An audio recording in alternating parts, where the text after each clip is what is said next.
Pour vous donner un exemple très concret, un de mes collaborateurs s'appelle Vincent Girard, donc il travaille avec des sans domicile fixe. C'est à la fois un médecin et c'est un vrai chercheur. Et la distance qu'il a dans son approche a fait qu'il est parti d'une approche phénoménologique où il s'intéressait à qu'est-ce que ça signifie habiter. S'intéressant à qu'est-ce que ça signifie habiter, il s'est demandé qu'est-ce que ça pouvait signifier pour certaines personnes d'habiter dans la rue. Parallèlement à ça, il est allé les approcher dans la rue, il a constitué une équipe autour de lui. Il y a une réalité sociale actuellement, il y a beaucoup de personnes malades mentales qui vivent dans la rue, et on peut dire qu'à peu près un sans domicile sur deux est atteint d'un trouble psychiatrique quel qu'il soit. Donc il y a besoin de soigner sur place.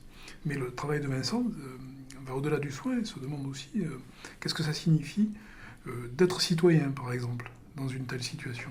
Ou qu'est-ce que ça signifie qu'il puisse y avoir des personnes sans abri dans une société comme la nôtre. Comment on peut les approcher Et donc il est vraiment à la frontière entre l'anthropologie et ça amène des perspectives pratiques assez originales dans les pratiques hospitalières du soin. On ne peut pas le dire comme ça parce que ça ne peut pas être officiel, mais on a, avec Vincent, monté un squat thérapeutique. Et donc il y a un hôtel, qui est un ancien hôtel de passe, qui est occupé par l'équipe de Vincent dans notre ville, dans lequel sont hébergées des personnes sans domicile fixe, dans lesquelles un interne passe. C'est pratiquement une annexe de l'assistance publique.